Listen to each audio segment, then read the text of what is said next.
کہ کچھ بتائیے کہ کس وجہ سے آپ نے یہ الفجر کے ساتھ یہ کام کرنا چاہا اور وہاں جانا چاہا جنگ کے دوران؟ سب سے بڑی بات یہ کہ جنگ چل رہی ہے. اپارٹمنٹ بلڈنگ کے سامنے میدان میں بے انتہا لوگ ٹینٹس میں رہ رہے تھے اور جگہ جگہ لوگ ٹینٹس میں جہاں ان کو جگہ ملتی ہے وہ ٹینٹ لگا لیتے.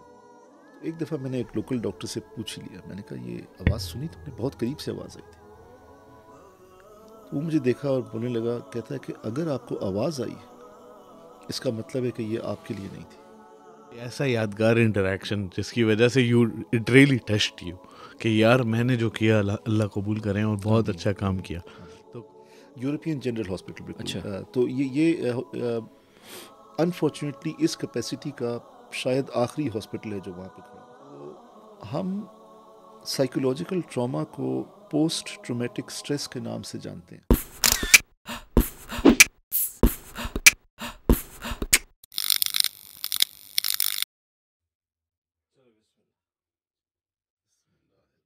بسم اللہ الرحمن الرحیم. السلام علیکم ورحمۃ اللہ. تمام دوستوں کو, بہنوں بھائیوں کو سلام. میرا نام عزیر ہے. ایک اور پوڈ کاسٹ کی ہماری ایپیسوڈ نہ ادھر نہ ادھر کے ساتھ حاضر ہوں.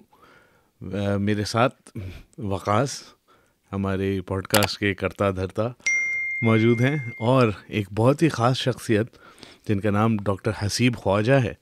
وہ ہمارے مشیگن میں ہی رہائش پذیر ہیں, اور ان کو بلانے کا ایک خاص وجہ یہ ہے کہ جیسے کہ ہمارا نام ہے شو کا نہ ادھر نہ ادھر, تو یہ پاکستان سے موو ہوئے امریکہ. وہ ہم ان سے جانیں گے کب, لیکن انہوں نے یہاں آ کے الحمدللہ بتوفیق اللہ ایسے کام بھی کیے کہ جس کے لیے ہمت شجاعت کے ساتھ ساتھ درد دل بھی چاہیے.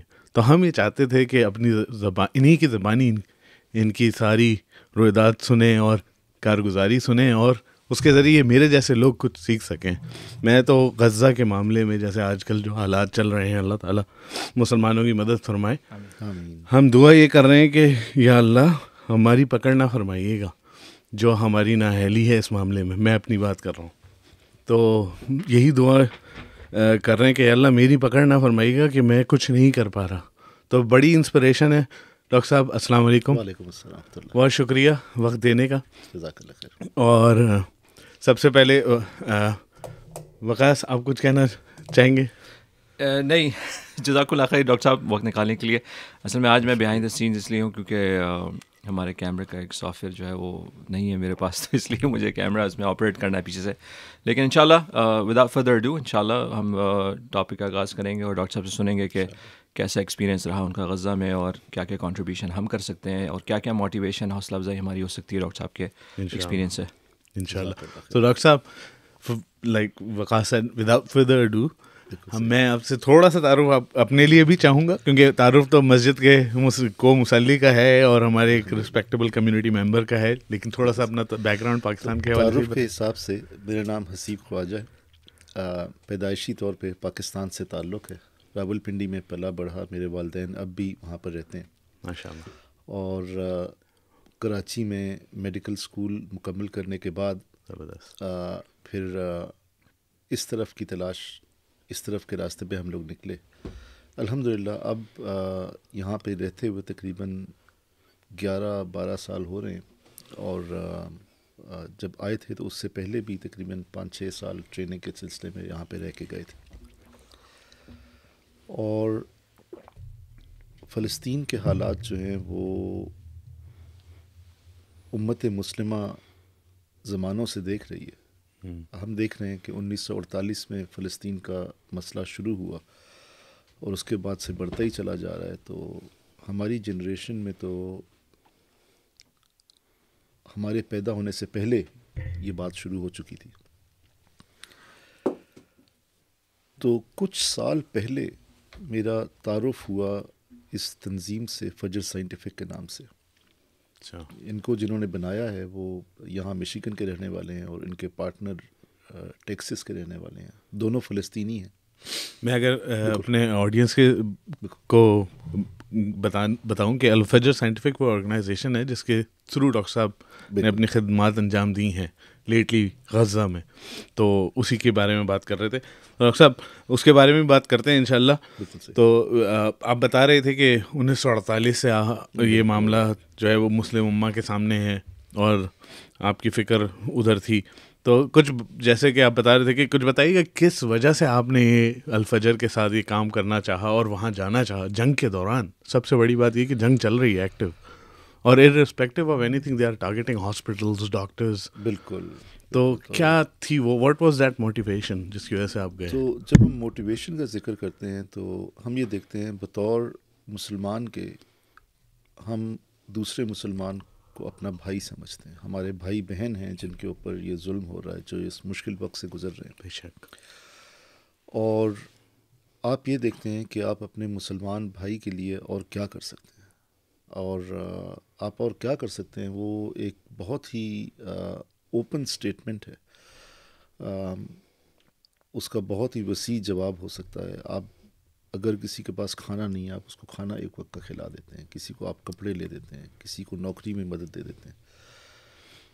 لیکن جب ہم اسی سوال کو فلسطین کی نظر سے دیکھتے ہیں تو بخدا یہ سمجھ نہیں آتا کہ آپ کیا کر سکتے ہیں, کیونکہ بطور سویلینز ہمارا جنگ کے فیصلوں میں یا جنگ کی فائنینسنگ میں کوئی رول نہیں. صحیح. ہم دیکھتے ہیں کہ لوگ اپنے طور پہ کوششیں کرتے ہیں, پولیٹیشنز کو لیٹرز لکھنا, فون کالز کرنا. ابھی بھی ملک بھر میں اللہ کا شکر ہے پیسفل ہیں لیکن پروٹیسٹس چل رہے ہیں. جی. تو میرا اپنے آپ سے یہ سوال تھا کہ میں کیا کر سکتا ہوں, اور اس مناسبت سے فجر سائنٹیفک کا ذکر آیا کہ کچھ سال پہلے میرا ان سے رابطہ ہوا جب یہ لوگ ایک مشن کے لیے ڈونیشنز جمع کر رہے تھے, اور جتنی کوشش کر سکتے تھے, جتنی مدد کر سکتے تھے کی. اور جب اکتوبر کے بعد حالات بہت زیادہ بدل گئے تو میں نے ان سے رابطہ کیا کہ میں ان کے ساتھ جانا چاہتا ہوں تاکہ میں وہاں پہ میڈیکل سروسز پرووائڈ کر سکوں. تو مینلی یہ الفجر کیا کرتے ہیں, ان کی مطلب موٹیو کیا ہے آرگنائزیشن کا, اور مین ایکٹیویٹیز کیا؟ خالی فزیشنز ہیں ان کے پاس یا اور بھی دوسری ان کے ریلیف ایفرٹس ہیں؟ بہترین. تو پچھلے کچھ سالوں سے فجر سائنٹیفک ایک سرجیکل ٹیم تھی, اور سرجیکل ٹیم اس لیے کہ وہاں پہ جو ہم امراض کی نوعیت دیکھتے ہیں اس میں اکثریت سرجیکل ایشوز کی ہے, چاہے وہ گن شاٹ وونڈز ہیں, چاہے وہ بام بلاسٹ انجریز ہیں, چاہے وہ برنز ہیں. ہم جو بھی تصویر یا ویڈیو فجر سائنٹیفک جو فلسطین سے ہم دیکھتے ہیں اس میں کسی نہ کسی شخص کا ہاتھ یا پاؤں مسنگ ہوتا ہے. اور انہی کے تھرو میں نے سنا کہ جو اسرائیلی سولجرز ہیں وہ لٹرلی آپ کی نیز کو ٹارگٹ کرتے ہیں. عجیب. وہ کبھی کبھی گولی اس نیت سے نہیں مارتے کہ انہوں نے قتل کرنا ہے, وہ اس نیت سے مارتے ہیں کہ انہوں نے آدمی کو اپاہج اور مفلوج بنا دیا. اب وہ آدمی نہ صرف یہ کہ اپنے گھر کے لیے کما نہیں سکتا بلکہ گھر والوں کے اوپر بوجھ بن جاتا ہے. تو گھر والوں کے سارے ریسورسز جو ہیں وہ ریزسٹنس سے ہٹ کے صرف اس ایک آدمی کے اوپر لگ جاتے ہیں, مینٹیننس کی طرف. تو اس مناسبت سے میں نے ان سے رابطہ کیا کہ میں جانا چاہتا ہوں. میں سرجن نہیں ہوں, تو بہت ساری ایسی چیزیں ہیں جو وہاں پہ ہم کرنا چاہتے ہیں اور جو میں نہیں کر سکتا. لیکن جنگ کے بڑھ جانے کی صورت میں اب صورتحال ایسی ہو گئی ہے کہ کسی بھی قسم کی مدد ہم وہاں دے سکتے ہیں, اس کی ضرورت ہے. تو جیسے میرے جیسا انسان ہے, میں تو میڈیکل فیلڈ سے نہیں ہوں, تو ہم کس طریقے سے مدد کر سکتے ہیں؟ اب کیا ہے کہ اب جب ہم دیکھ رہے ہیں کہ انہوں نے شہروں کے شہر تباہ کر دیے, ہزاروں کی تعداد میں تو لوگ شہید ہوئے ہیں, لیکن ملینز کی تعداد میں لوگ ڈسپلیسڈ اور ریفیوجی بنے ہوئے ہیں. تو اس میں میڈیکل, ایجوکیشنل, انجینئرز, سب لوگوں کی ضرورت ہے. ان کے پاس فائنینشیل سسٹم نہیں ہے, بینکس نہیں چل رہے, ان کے پاس ایجوکیشنل سسٹم نہیں ہے, اسکول یونیورسٹیاں کالج تباہ کر دیے گئے, ان کے پاس گھر اور بزنس کی بلڈنگز نہیں ہیں, ان کے پاس سینیٹیشن سسٹم نہیں ہے. تو ہم میں سے ہر شخص کوئی نہ کوئی رول پلے کر سکتا ہے.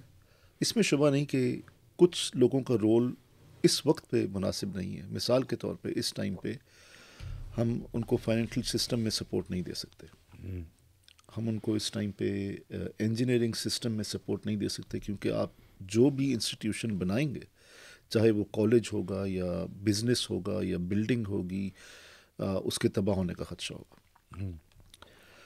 تو فی الوقت میڈیکل اور ہیومینیٹیرین نیڈز جو ہیں وہ دو بڑے بڑے ٹاپکس میرے ذہن میں آتے ہیں.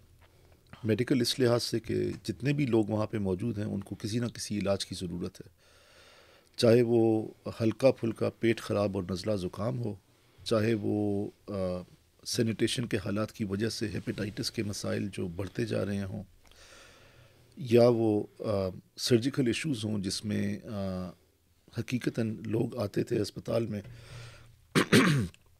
اور ان کا آؤٹ کم سمپل ہوتا تھا کہ یا بازو کاٹ دیں یا ٹانگ کاٹ دیں, یا کیونکہ اس کے علاوہ وہاں پہ اور کوئی ان کا علاج موجود نہیں. اچھا, یہ جیسے آپ نے بتایا الفجر سائنٹیفک, تو ان کی ریچ آن دا گراؤنڈ ہے, ان کی ریچ کے بارے میں تھوڑا سا بات کریں گے. اور یہ بھی بتائیے گا کہ جیسے آپ نے کہا کہ ابھی تو میڈیکل نیڈز بہت ضروری ہیں, تو آپ لوگ جب وہاں تھے, وار زون ہے, تو آپ لوگ کہاں رہتے تھے؟ سائرنز وغیرہ بجتے ہوں گے, حالات کیا تھے فیلڈ آن گراؤنڈ؟ کیونکہ ہم یہاں بیٹھ کے ہم لوگوں کی عادت ہو گئی. میں اس دن ایک مولانا کو سن رہا تھا, وہ کہنے لگے آپ لوگوں کا درد ایسا ہے کہ آپ ایک سوائپ کرتے ہیں, اس پہ آپ روتے ہیں, 3 سوائپ کے بعد آپ کسی لطیفے پہ ہنس رہے ہوتے ہیں, یہ آپ کے درد کا حال ہے. تو وہ کہنے لگے کہ اپنے آپ کو اس ماحول میں رکھ کے سوچو. تو میرے لیے تقریب بالکل ناممکن ہے. میں یہ سننا چاہوں گا آپ سے کہ وہاں جب آپ گراؤنڈ پہ تھے, جب کہ آپ ایک فورن ڈیلیگیشن تھے, ہوپ فلی آپ کو الگ سیکیورٹی ہوگی, پھر بھی ماحول تو کہاں تھے ایگزیکٹلی؟ رفح میں تھے آپ, اور کیسے رہ رہے تھے؟ کتنے لوگوں کی ٹیم تھی آپ کی, اور آپ کی کیفیت کیا تھی جب اگر کوئی سائرن بجتا؟ تو اس کے بارے میں بتائیے گا, وہاں کے اسٹے کے بارے میں. تو وہاں کی جو روزمرہ کی زندگی ہے, اللہ کا شکر ہے کہ ہم لوگ WHO کے ذریعے کانٹیکٹ کر کے, IDF کے تھرو کانٹیکٹ کر کے گئے تھے. تو ہمیں جو رہائش گاہ دی گئی تھی وہ بائی ڈیفینیشن ڈی ملٹرائزڈ ریزیڈنس کے نام سے جانی جا رہی تھی. اگرچہ اسی اپارٹمنٹ بلڈنگ کے سامنے میدان میں بے انتہا لوگ ٹینٹس میں رہ رہے تھے, اور جگہ جگہ لوگ ٹینٹس میں, جہاں ان کو جگہ ملتی ہے وہ ٹینٹ لگا لیتے ہیں. اور ٹینٹ ایسے نہیں ہے جیسے امریکہ میں ہوتے ہیں کہ واٹر پروف اور اسنو پروف, اور وہ بالکل کپڑا ڈلا ہوا, کپڑا پلاسٹک چیزیں جوڑ کے سلائی کر کے جس طرح بھی بنا سکتے ہیں, ایک بس چھپڑ چھت بنایا کے انہوں نے رکھے ہوئے. تو وہ سامنے والے ٹینٹ جو ہیں وہ ڈی ملٹرائزڈ نہیں تھے. تو جہاں تک روزمرہ کی زندگی کا تعلق ہے, جو ہم ڈرونز کی آواز سنتے ہیں, کچھ فلسطین کی ویڈیوز میں ہم آواز سن رہے ہیں, وہ تقریباً 24 گھنٹے چل رہی تھی. ہم سوتے تھے تو وہ آواز چل رہی ہوتی تھی, ہم جاگتے تھے تو وہ آواز چل رہی ہوتی تھی, ہم سر اٹھاتے تھے تو آسمان میں مسلسل ایک خوف, مسلسل. آپ کو یہ پتہ ہے کہ وہ آپ کو دیکھ رہے ہیں, اور آپ کو یہ پتہ ہے کہ یہی ڈرون ہے جو آپ کے اوپر بم بھی گرا سکتا ہے. تو یہ آواز تو تقریباً 24 گھنٹے چل رہی ہے. ان آوازوں سے جذبے کی کیفیت کیا ہوتی تھی؟ آپ لوگوں کا جذبہ اس سے تھوڑا سا خوف پیدا ہوتا تھا یا اور؟ اللہ کی قدرت ہے کہ پہلے 1-2 دن کے بعد یہ آواز بس ایک بیک گراؤنڈ بن گئی تھی. اس کے بعد آپ کو فکر نہیں ہوتی تھی, آپ کو پتہ ہے کہ وہ چل رہا ہے آپ کی. تو یعنی عموماً جو فلسطینی اور غزہ کے رہنے والے ہیں ان کے لیے ایک آواز کوئی پریشانی نہیں. ہم کبھی دیکھتے ہیں نا, وہاں سے ویڈیوز آتی ہیں, بچے اسی میں کھیل رہے ہیں. بالکل, ابھی عید گزار لی اسی میں. آپ عید میں وہی تھے میرے خیال سے. میں عید پہ نہیں پتہ. جی, بلکہ بتائیے گا عید کیسی گزری. لیکن ایک چیز میں سننا چاہ رہا تھا کہ آپ رفائی میں ہی تھے پورے وقت. بالکل. تو ہماری رہائش رفح میں تھی اور جس اسپتال میں کام کیا یورپین جنرل ہاسپٹل وہ خان یونس کی باؤنڈریز میں آتا ہے, تو تقریباً 20 منٹ کا ڈرائیونگ ڈسٹنس تھا. اب یہ جو فاصلہ تھا, یہ فاصلہ ہمیں IDF کی اجازت کے بغیر عبور کرنا ممنوع تھا. ہمیں ہر وقت صبح گھر سے نکل کے ہاسپٹل جانا, شام میں واپس آنا. تو ہم WHO کو میسج بھیجتے تھے, WHO سے IDF کو میسج جاتا تھا, وہ ایک راؤٹ اپروو کر کے بھیجتے تھے. صرف ان سڑکوں سے ہم واپس آ سکتے ہیں, ان سڑکوں پہ ہم جا سکتے ہیں, اور وہ وقت ہمیں بتاتے تھے جس پہ ہم جا سکتے ہیں. اس وقت سے اوپر نیچے ہو جائیں تو ہم سفر نہیں کر سکتے. اگرچہ اس سب کے باوجود ہمیں معلوم ہے کہ یورپین کچن کو بھی کہا جاتا ہے, ان کو گرین لائٹ دے دی گئی تھی, ان کو راؤٹ دیا گیا تھا, جی, اس کے باوجود ان کو ٹارگٹ کیا گیا. جی جی جی جی جی. تو گارنٹی پھر بھی نہیں. اب اس راستے میں ہم کیا دیکھتے ہیں کہ ہم اس راستے میں گزرتے ہوئے ہر دوسرے میدان میں, ہر دوسری بلڈنگ کے نیچے بس ٹینٹ ہی ٹینٹ لگے ہوئے, کیونکہ ایک رفح شہر کے اندر تقریباً 2 ملین لوگ رہ رہے ہیں, جہاں پہ صرف کچھ لاکھ لوگ رہتے تھے آج سے کچھ ماہ پہلے. یا ایک رفح شہر میں پورے غزہ کی قوم رہ رہی ہے, -30,000 جو اب شہید ہو چکے. اب اس سسٹم میں جب بلڈنگز گر چکی ہیں, جب ایجوکیشن سسٹم نہیں ہے, جب بزنسز نہیں ہیں, تو پیٹرول پمپس خالی پڑے ہیں. پیٹرول پمپ کے اوپر آپ کو ایک آدھ گاڑی نظر آ جاتی ہے, لیکن کوئی بزنس نہیں ہو رہا. ساری بلڈنگز گری ہوئی ہیں, بچے اسکول کالج نہیں جا سکتے, تو سب بچے سڑکوں میں یا ٹینٹوں میں کھیل رہے ہیں. ہم لوگ امریکہ میں رہتے ہوئے کہیں پہ کچرا پڑا ہوا دیکھتے ہیں تو ہماری سوشل ذمہ داری ہے کہ ہم پولیس کو کال کریں, اور وہاں پہ کچرا ہر جگہ پڑا ہوا, ان کے پاس سسٹم ہی نہیں. تو جو اپنے ٹینٹوں میں رہ رہے ہیں, جو چیزیں انہوں نے پھینکنی ہوتی ہیں وہ سامنے سڑک پہ پھینک دیتے ہیں, وہ پڑی رہتی ہیں. تو اس کی وجہ سے اور بھی بیماریاں انفیکشس ڈیزیز کے مزید بے انتہا. اس سارے میں آپ یہ دیکھیں کہ جو 30,000 سے زیادہ شہداء ہیں فلسطین میں, اس میں ہر طرح کے لوگ ہیں, بچے اور عورتیں اور بوڑھوں کا ذکر تو آتا رہتا ہے, لیکن اسی میں انجینئرز بھی ہیں, اسی میں ٹیچرز بھی ہیں, اسی میں ڈاکٹرز بھی ہیں, فورن ریزیڈنٹس بھی ہیں, اسی میں فورن ریزیڈنٹس بھی ہیں, اسی میں ایڈ ورکرز بھی ہیں. جی جی جی جی جی. میرا شبہ ہے کہ فورن ایڈ ورکرز کی تعداد اب بھی شاید 1000 سے کم ہے جن کا انتقال ہوا, لیکن ان کے بم اور ان کی گولیاں کوئی تفریق نہیں کرتے. تو اب اسی سفر میں, اسی دن میں ہمیں بم دھماکوں کی آوازیں آتی ہیں. کبھی کبھی ہاسپٹل کی بلڈنگ, اپارٹمنٹ کی بلڈنگ لرز کے رہ جاتی تھی, شیشے ہل جاتے تھے, احساس ہوتا تھا کہ بہت قریب ہے. ہم شیشے سے کھڑکی سے باہر دیکھتے تھے تو ہمیں ایک دھوئیں کا بادل نظر آتا تھا. شکر ہے کہ اس سے زیادہ قریب میں دھماکوں کے نہیں ہوا. اس سے بھی زیادہ عام تھا کہ ہم گن شاٹس کی آواز سنتے تھے, کچھ بہت قریب, کچھ فاصلے سے. تو ایک دفعہ میں نے ایک لوکل ڈاکٹر سے پوچھ لیا, میں نے کہا یہ آواز سنی تم نے, بہت قریب سے آواز آئی تھی. تو وہ مجھے دیکھا اور بولنے لگا, کہتا ہے کہ اگر آپ کو آواز آئی اس کا مطلب ہے کہ یہ آپ کے لیے نہیں تھی. اوہ عجیب. میرا دل لرز گیا. ڈیپ. اس کو بیان کرتے ہوئے بھی ایک وہ سنسنی سی دوڑ جاتی ہے جسم میں. اس نے کہا کہ اگر وہ آپ کو ٹارگٹ کرنا چاہتے تو آپ کو پتہ نہ لگتا. تو اگر آپ کو آواز آئی تو آپ دعا کریں اور آپ بچنے کی کوشش کریں. تو انہی دنوں میں ایک کولیگ نے ایک ویڈیو بنائی جس میں وہ کچھ اونچائی سے سیڑھیوں کے اوپر سے کچھ ٹینٹس کی تصویر لے رہا تھا. ہاسپٹل کے کورٹ یارڈ میں ٹینٹس کی تصویر ویڈیو بنا رہا تھا. بیک گراؤنڈ میں گن شاٹس کی آواز آئی. اس نے اپنا ویو نیچے کی طرف سوئچ کیا اور اسی شور شرابے میں ڈرون کے آواز کے اندر بچے کھیل رہے تھے, کیونکہ وہ گن شاٹس اس پبلک کے اندر نہیں تھے. تو وہ ان کی نارمل لائف ہے, وہ اسی طرح ان کا کام چل رہا ہے. دھماکے کی آواز آئی, نارمل لائف ہے, کام چل رہا ہے, کچھ رکا نہیں. جو بھی ہو رہا ہے, کیا ہو رہا ہے وہ بہت کم ہی ہو رہا ہے, کیونکہ کچھ کرنے کو ہے نہیں ان کے پاس, وہ جاب پہ نہیں جاتے ہیں. اللہ کی قدرت یہ ہے کہ 5 وقت کی نمازیں اس قوم نے نہیں چھوڑی. سبحان اللہ. اس کے باوجود انہی تباہ شدہ عمارتوں میں مسجدیں بھی تباہ ہوئی ہیں. عجیب.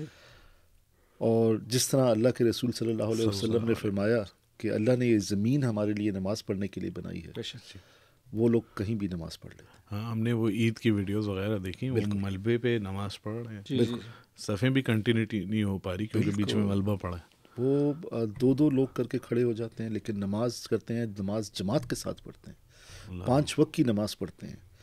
تراویح کا اہتمام مکمل ہوتا تھا وہاں پر.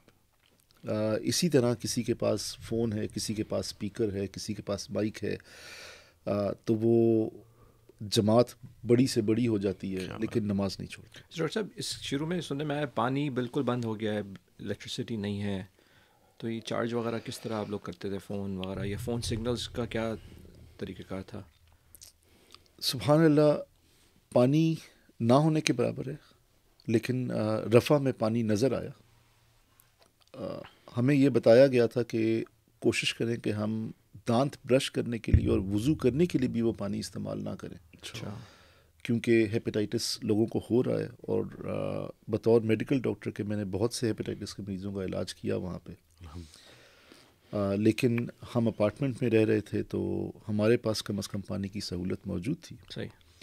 لیکن اس دوران میں جب ہم سڑک پہ ہوتے تھے تو نظر آتا تھا کہ جہاں کہیں پہ ایک فنکشنل باتھ روم اویلیبل ہے, اس کے باہر سینکڑوں کے حساب سے لائن لگی ہوتی تھی. ایک باتھ روم جو ہمارے گھر میں ایک کمرے میں اٹیچڈ ہوتا ہے, 1 2 یا مے بی 3 لوگ اس کو استعمال کرتے ہیں, وہاں پہ سینکڑوں کے حساب سے لوگ ایک باتھ روم کو استعمال کر رہے ہیں. تو وہاں سے آنے کے بعد تو آپ یعنی چھوٹی سے چھوٹی چیز کو استعمال کرتے ہوئے نعمت کا کیسا احساس ہو رہا ہوگا. یعنی باتھ روم جاتے ہوئے میں نے کبھی نہیں سوچا یہ جو 8 اونس کی بوتل ہے, میں نے اس سے وضو کرنا سیکھا. یا اللہ. عجیب. ہم لوگ ہمیشہ سے پڑھتے آئے ہیں کہ رسول اکرم صلی اللہ علیہ وسلم ایک پیالے میں مد کہتے ہیں نا اس کے ساتھ وہ وضو کرتے تھے. تو کبھی سمجھ نہیں آتا تھا اتنے کم پانی کے ساتھ وضو کس طرح ہو جاتا ہے. صحیح. میں نے اب کی بار سیکھا کہ میرے پاس اتنا ہی پانی ہے, مجھے اس میں وضو مکمل کرنا. باقی فون کمیونیکیشن وغیرہ کیسے؟ فون کا اور الیکٹرک سپلائز کا یہ ہے کہ ہاسپٹل میں تو جنریٹرز چل رہے تھے. اچھا. اور ہاسپٹل کے جنریٹرز کے لیے فیول کی آنے کی کچھ سسٹم تھا, IDF کی اجازت کے تھرو آ رہا تھا. سولر پینلز وہاں پہ ہر جگہ لگے. اچھا. اور ان کا طریقہ کار اس طرح تھا کہ ہاسپٹل میں 24 گھنٹے بجلی موجود رہے, اگرچہ وہ 24 گھنٹے ان انٹرپٹڈ نہیں موجود ہوتی تھی. تو کبھی کبھی وہاں بھی اچانک سے بجلی بند ہو جاتی تھی کچھ منٹ کے لیے.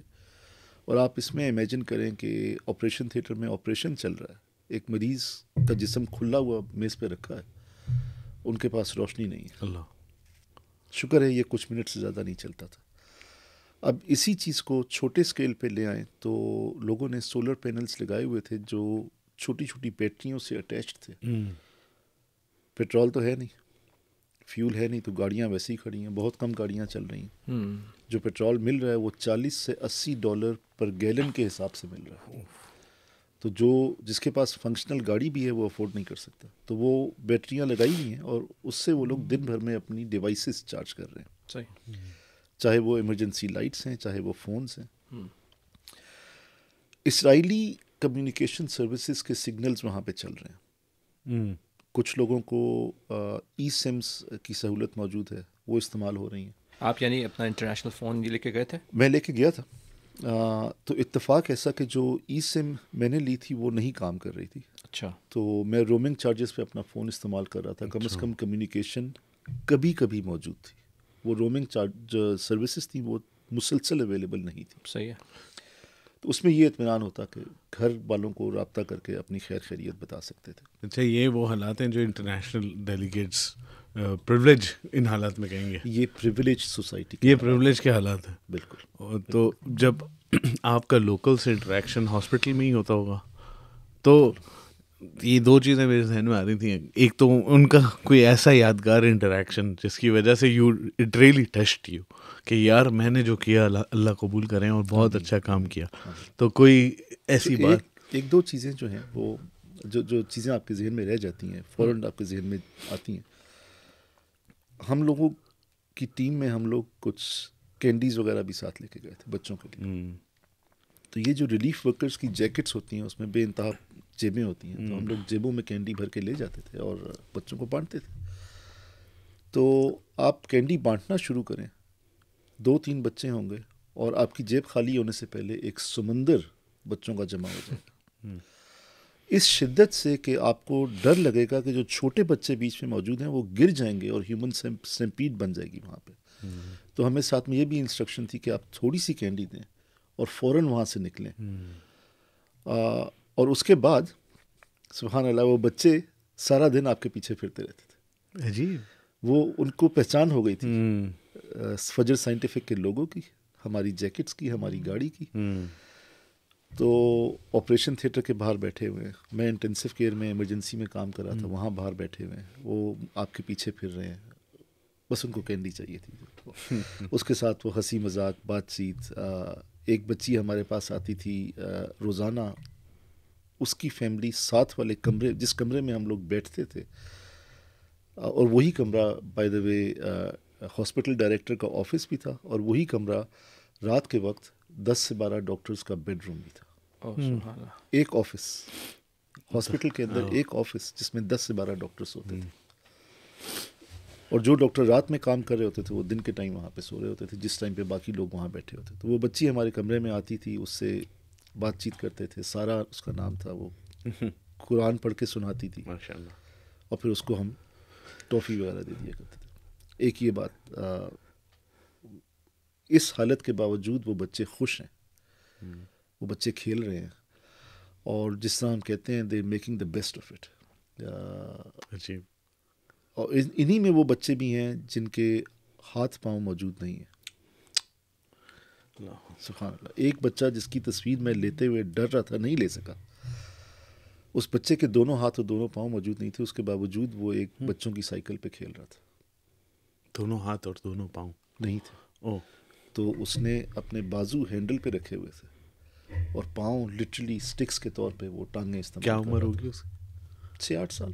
6-8 سال. اس کے زخم بھرے ہوئے تھے جی. تو وہ استعمال کر رہا تھا، وہ بستر پہ نہیں تھا، لیکن وہ کھیل رہا تھا، اور رونگٹے کھڑے ہو جاتے. صحیح بات ہے. ایک اور، جب ہم یہ بات کر رہے ہیں کہ پانی اور کھانا موجود نہیں ہے، لوگ ٹینٹوں میں رہ رہے ہیں، لوگ ہاسپٹل کے کوریڈورز میں رہ رہے ہیں، اس طرح میز کی چوڑائی کو آپ دیکھیں، آپ سیڑھیوں کی چوڑائی کو دیکھیں. جب ہم کسی بھی ادارے کی کوریڈورز میں یا سیڑھیوں پہ سفر کرتے ہیں تو اس کی چوڑائی ہاتھ کے سپین سے کم ہوتی ہے. اس فاصلے میں ٹینٹ بھی تھا، لوگ میٹرس پہ بھی پڑے ہوئے تھے، اور اسی کے دوران، اسی کے بیچ میں آپ نے ویل چیئر اور ہاسپٹل بیڈ بھی گزارنا ہوتا تھا. اور اسی جگہ پہ جن لوگوں کے پاس ریسورسز تھے وہ روٹیاں بھی بنا رہے تھے. وہی یہ ہسپتال کے اندر کوریڈور میں. بالکل. اور ان لوگوں کو سہولت تھی کیونکہ ہسپتال کے پاس بجلی تھی، تو کم از کم لائٹ ہوتی تھی. ہسپتال میں اے سی نہیں چل رہا تھا. اچھا، آئی ہوپ اس میں کوئی ہم ایسا سوال نہ کریں جس سے کسی کی انفارمیشن آپ کو بتانی پڑے نیسری، لیکن کیا آپ بتا سکتے ہیں کون سا ہاسپٹل تھا؟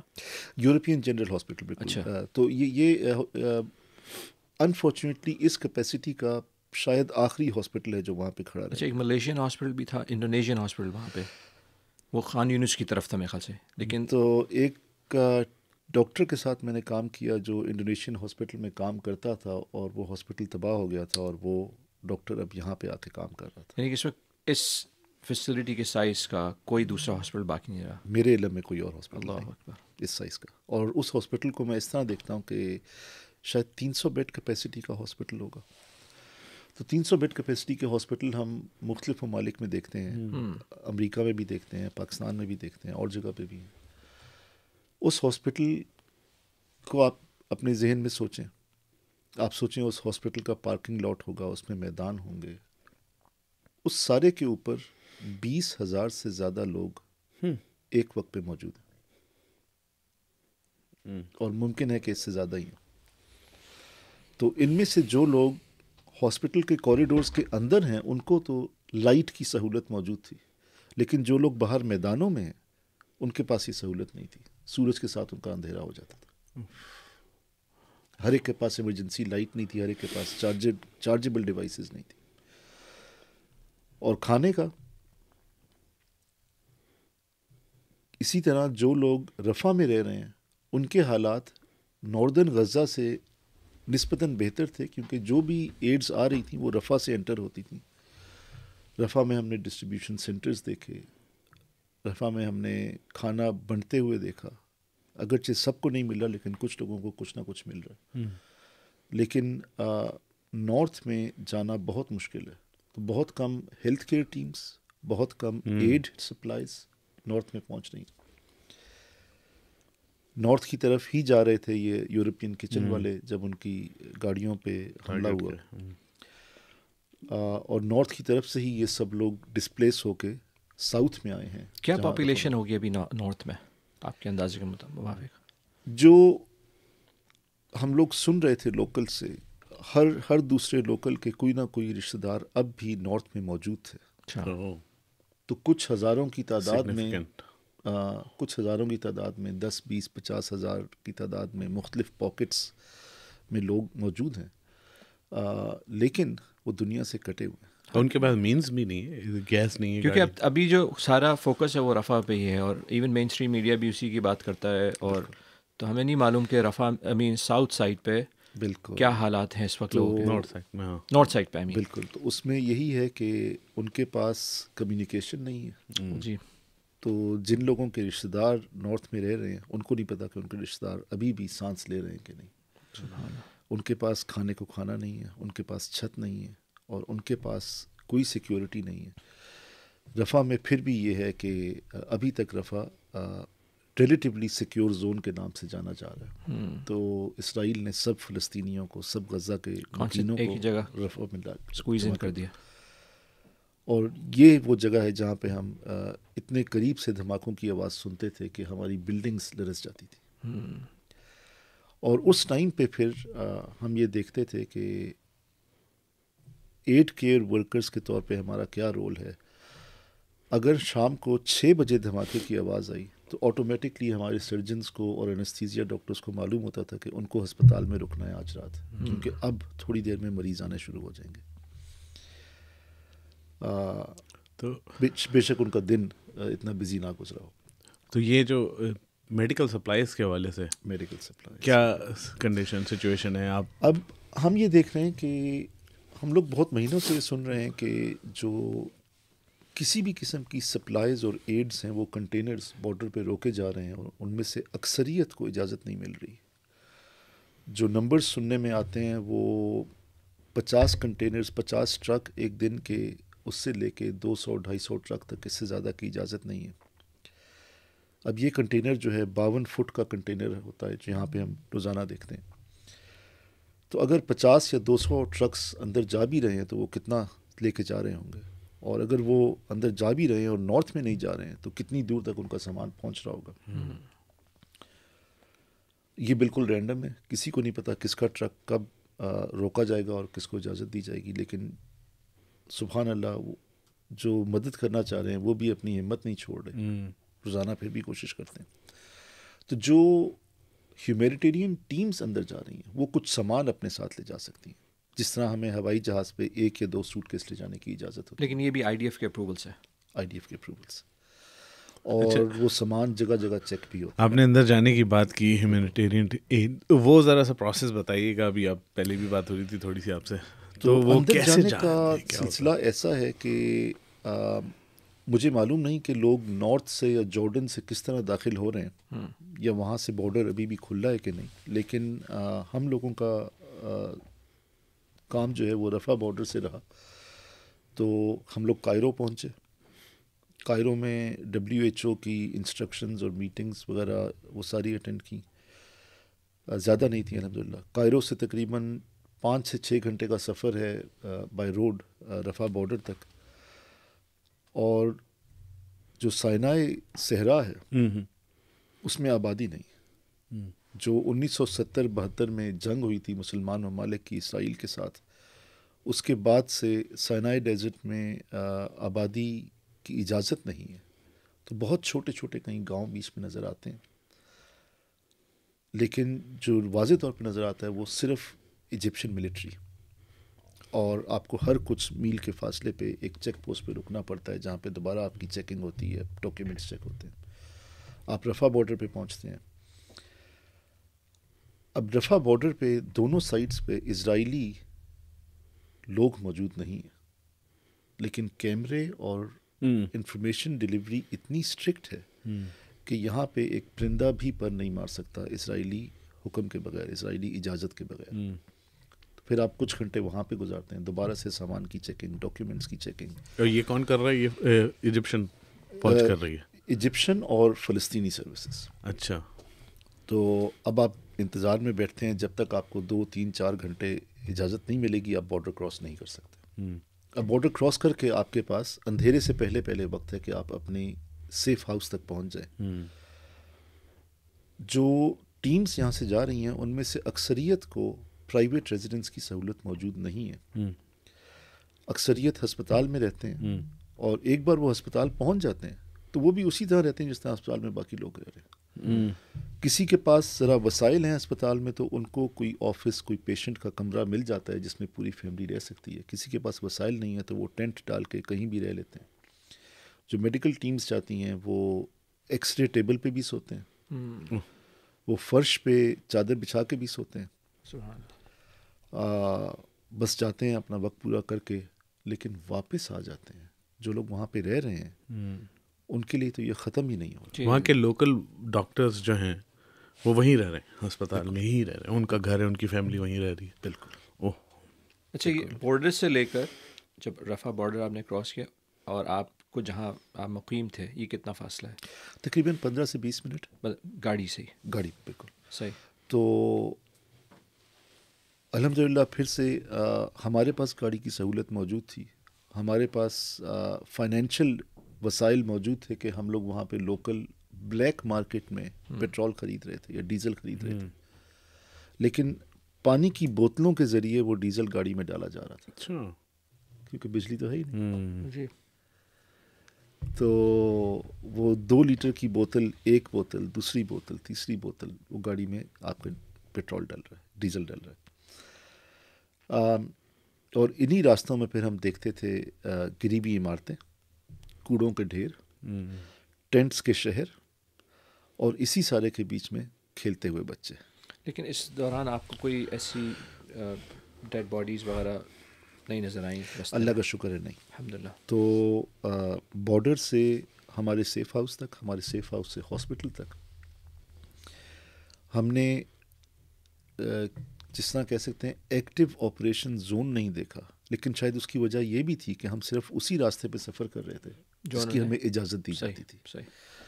ہمیں اتنا تو معلوم ہے سوشل میڈیا کے تھرو کہ رفح کے اندر بھی اسرائیلی انوالومنٹ موجود تو ہے جی, لیکن یہی شاید وجہ ہے کہ وہ انٹرنیشنل ٹیمز کو وہ صرف وہ راستے بتاتے ہیں جہاں پہ ہم ان کو نہ دیکھیں یا جہاں پہ ہمارا ان سے سامنا نہ ہو.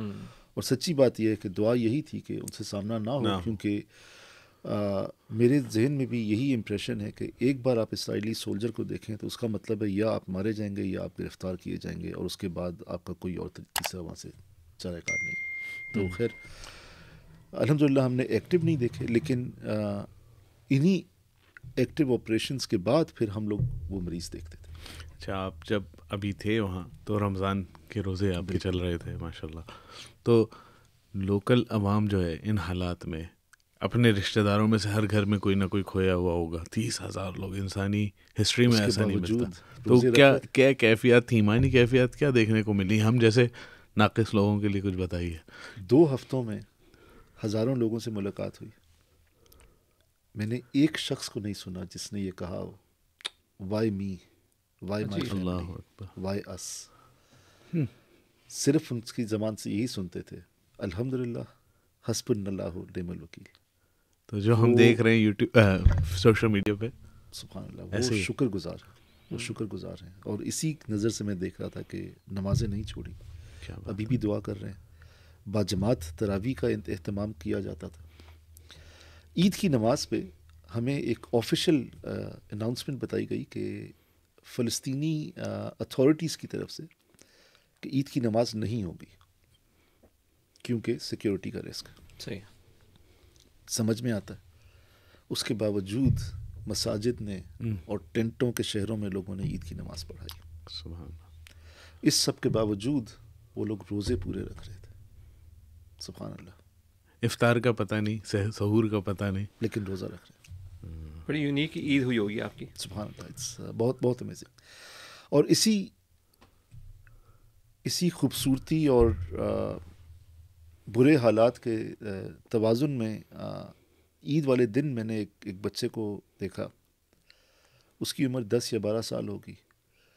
ان کے علاقے میں ایئر سپلائیز ڈراپ کی جا رہی تھی. بڑے بڑے پیلٹس کے اوپر سپلائیز باندھ کے ڈراپ کی جاتی ہیں پیراشوٹ کے ذریعے, جہاز کے ذریعے.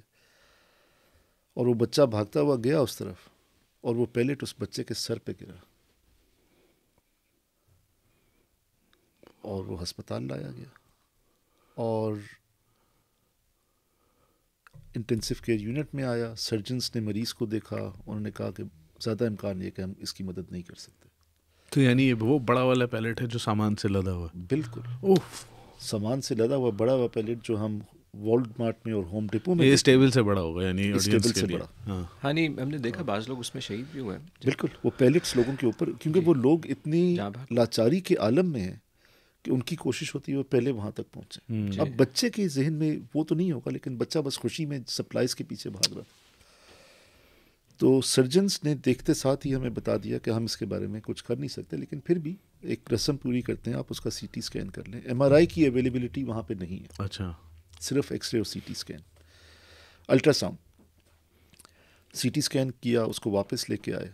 سرجن نے کہا ہمارا شبہ بالکل صحیح ہے, ہم اس بچے کی مدد نہیں کر سکتے. لیکن وہ بچہ سانس لے رہا. عید کا دن, یہ عید کا دن. اللہ اکبر.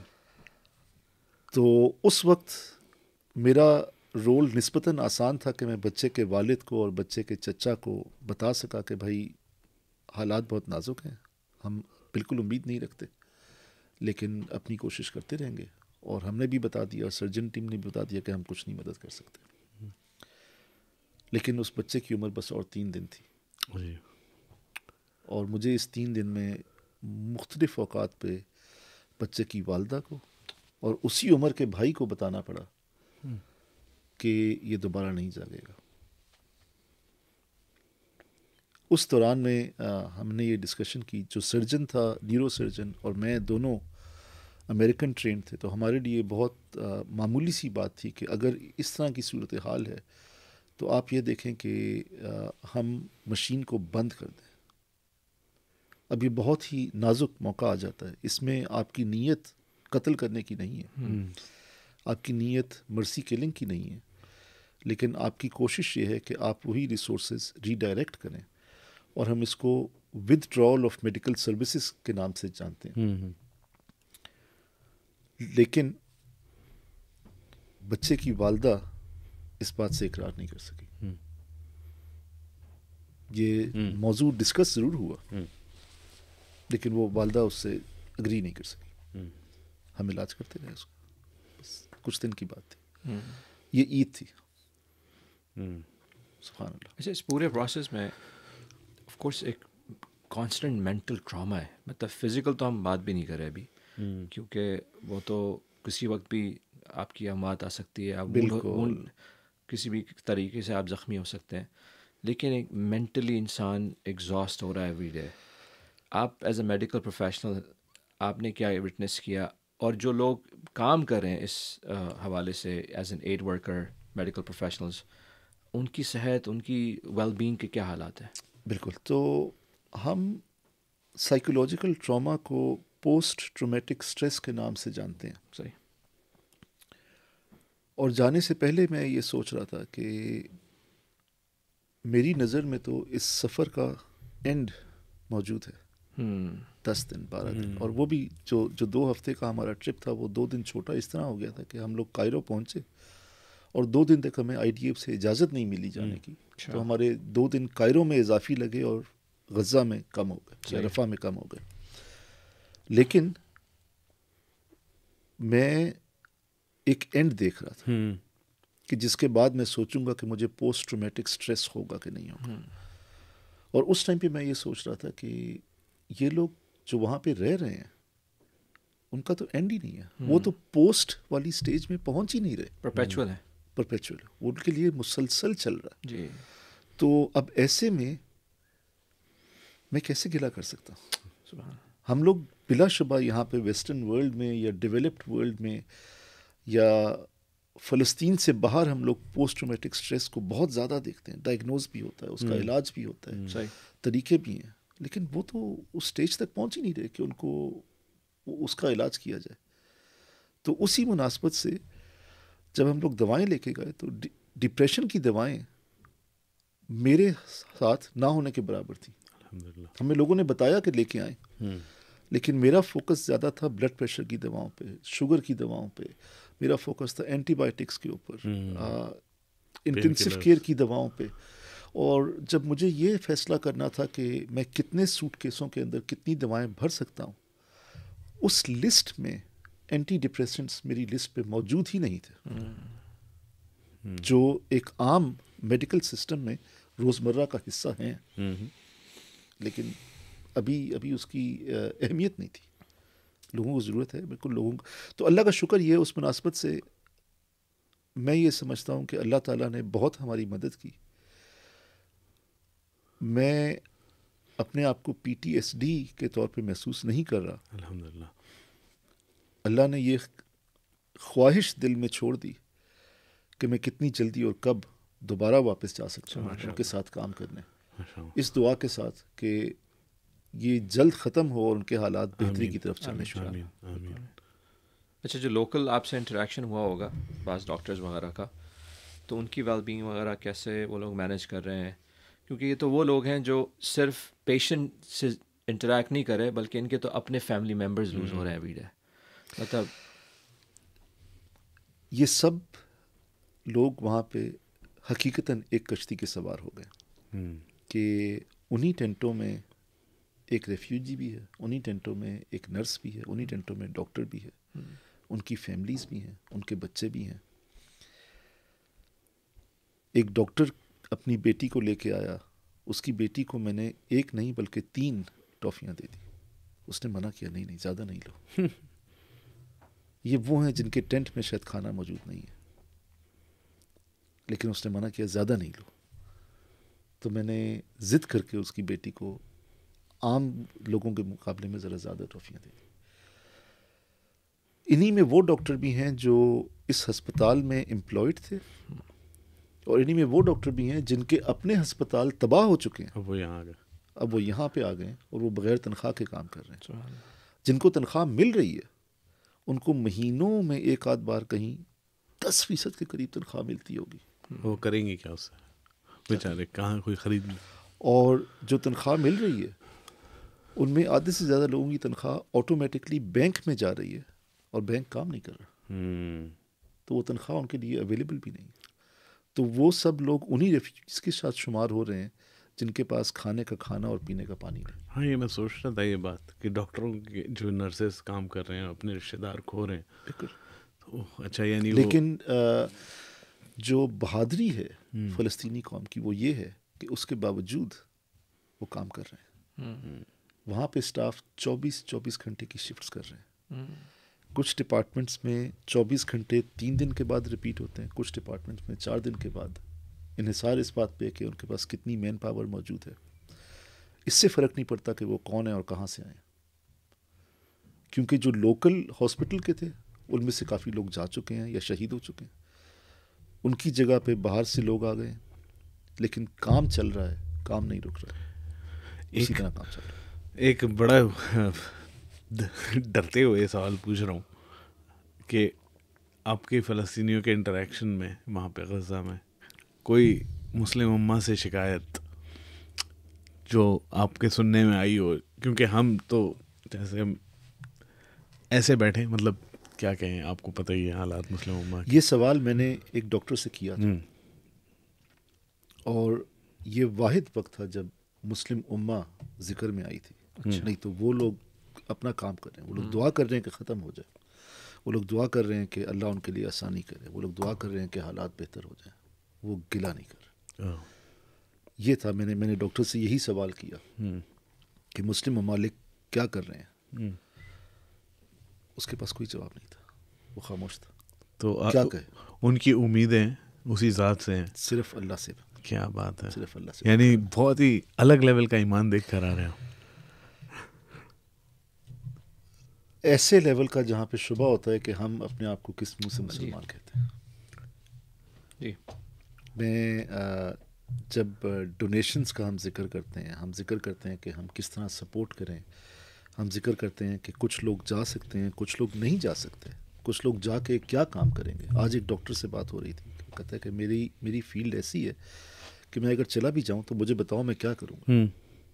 اور انفارچونیٹلی اس کی فیلڈ میں وہ کچھ خاص نہیں کر سکتا. لیکن جب ہم یہ دیکھتے ہیں کہ ہم نے 50, 100, 1000 اپنی کرنسی میں صدقے یا زکوٰۃ کے طور پہ دیے, اور ہم ہمارا دل بڑا ہو جاتا ہے. وہاں جا کے میں نے دیکھا ان صحابہ کی مثال جن صحابی کے پاس صرف مٹھی بھر کھجوریں تھیں لیکن وہ لے کے آئے.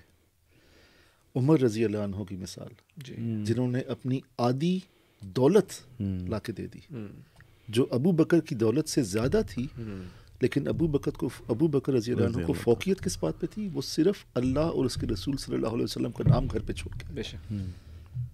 ہم لوگ تو ان کے مقابلے پہ آ ہی نہیں سکتے. ہم لوگ تو بس 50, 100, 1000 دے کے سمجھتے ہیں ہم نے بڑا کام کر لیا. اب انہی لوگوں میں مجھے وہ لوگ ملے جن کے پاس ٹینٹ بھی نہیں ہے, صرف میٹرس کے اوپر وہ صبح شام پڑے ہوئے ہیں. اور میں وہاں سے گزر کے انٹینسو کیئر کی طرف جا رہا ہوں, وہ ناشتہ کر رہے تھے, تو انہوں نے مجھے اشارہ کیا آئے ہمارے ساتھ ناشتہ کریں. ابھی میرے یہاں ولادت ہوئی بیٹے کی الحمدللہ, تو میرے ذہن میں یہ آ رہا تھا کہ انسان بستے ہیں اور یہ سلسلے بھی چل رہے ہیں. ہم چھوٹی چھوٹی چیزوں کا میں خیال رکھتا ہوں, ہمیں رکھنا چاہیے اپنے بیوی بچوں کا خیال اور چیزوں کا خیال. لیکن مطلب حالات ایسے چل رہے ہیں کہ آپ کچھ کرتے ہیں تو آپ کے ذہن میں کوئی ایسا سوال آتا ہے کہ تم کیا کر رہے ہو اور وہ کیا کر رہے ہیں. تو میرے ذہن میں یہ آ رہا تھا کہ پورے پروسیس کے دوران کہ وہاں کھانے کو نہیں, ہم تو یہ بھی ہو رہا ہوگا, ڈلیوری برڈس, بچے بھی پیدا ہو رہے ہوں گے حالات میں, بالکل, اور بغیر کھانوں کے مائیں بھی چل رہی ہیں. تو ایک ہم ذکر کرتے ہیں کبھی کبھی قحط کی سیویریٹی کو ڈسکرائب کرنے کے لیے اسکن آن بونس, کہ ہڈیوں کے اوپر صرف کھال لٹکی ہوئی, جو ہم تصویروں میں دیکھتے ہیں عموماً, وہ میں نے ریئل لائف میں دیکھا. فیمین جہاں پر ہوتا ہے, جی جی جی, جو لوگ کسی اور جگہ سے ٹرانسپورٹ ہو کے اس اسپتال تک پہنچے, بہت زیادہ تعداد میں نہیں دیکھے ایسے لوگ, لیکن دیکھے جن کی آنکھیں جو ہیں وہ اندر دھنس چکی ہیں, جن کی جسم پہ آپ کو کوئی مسل ماس نظر نہیں آ رہا. اور اس جگہ پہ آ کے ہم نے یہ دیکھا کہ اب ہم صرف میڈیکل مشن نہیں کر سکتے. جس مریض کے جسم میں نیوٹریشن ریزروز موجود ہی نہیں ہیں, اس کو دوائیں دے کے یا اس کو آپریشن کر کے ہم کیا کریں گے؟ اس کی باڈی ہیل نہیں کرے گی. تو پھر ہم نے ساتھ میں اب کی بار یہ ٹیم جو ہے فجر, یہ کچھ سالوں سے کام کر رہی تھی, لیکن یہ پہلی مرتبہ ہے کہ فجر نے آپ کھانے کی سپلائز کا بھی کام شروع کر دیا. تو اس کے لیے الگ والنٹیئرز وغیرہ ریکوائرڈ ہیں کھانے کی ترسیل, یا جو لوکل والنٹیئرز موجود ہیں. اب والنٹیئرز کی بھی آپ نے اچھی بات کی کہ کچھ لوگ باہر سے آ رہے ہیں, لیکن کچھ لوگ آپ کو آن گراؤنڈ لوکلز بھی چاہیے. اچھا, تو وہ لوکلز ہماری ٹرانسپورٹ کر رہے تھے, وہ لوکلز ہمارا میڈیا کر رہے تھے, وہ لوکلز ہمارے لیے فوڈ ڈسٹریبیوشن کر رہے تھے. اور اس دوران میں ڈاکٹرز اسپتال میں اپنا کام کر رہے تھے, اور 12 ڈاکٹرز کی ٹیم تھی. تو وہ جب بھی جاتے تھے کھانا ڈسٹریبیوٹ کرنے تو 1-2 ڈاکٹرز کو اپنے ساتھ لے جاتے تھے.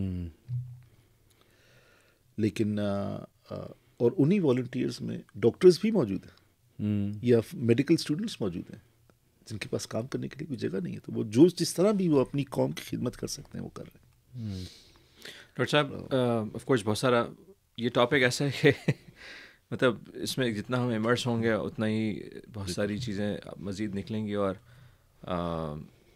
ہم حق تو یہ ہے کہ حق ادا نہ ہوا, مطلب ہم بلا شبہ اس کو کسی بھی صورت میں حق ادا نہیں کر سکتے. اور جس طرح آپ نے کہا کہ یہ خواہش ہر مسلمان کے اندر ہونی چاہیے کہ کسی نہ کسی طرح اس کاز میں کنٹریبیوٹ کرے اپنی استعداد کے مطابق. تو کلوزنگ ریمارکس میں آپ کیا کہنا چاہیں گے کہ ایک مسلمان جو خاص طور پر ویسٹ میں ہے, یا ایون کہیں باہر بھی ہے, بالکل کیا کنٹریبیوشن کس طرح ہو سکتا ہے فزیکلی ان پرسن دور سے؟ بالکل بالکل. آپ دیکھیے کہ ہم لوگوں کو یہ بھی سکھایا گیا بچپن سے کہ ہماری زندگی کے ہر پہلو کا حل قرآن اور سنہ میں موجود ہے. بے شک بے شک.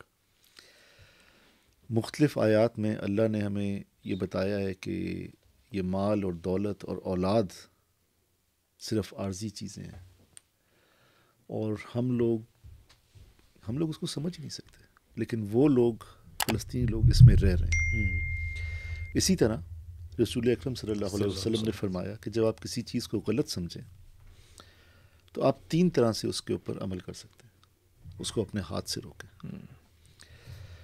اب جب ہم لوگ مدد کرنے کی کوشش کر رہے ہیں تو اس میں کوئی شبہ نہیں کہ ہم ریزسٹنس اور گن وائلنس اور ان چیزوں کی بات نہیں کر رہے, لیکن ہم ہاتھوں سے کیا کر سکتے ہیں؟ ہم ہاتھوں سے وہ کر سکتے ہیں جو یہ سب ہیلتھ کیئر ٹیمز کر رہی ہیں.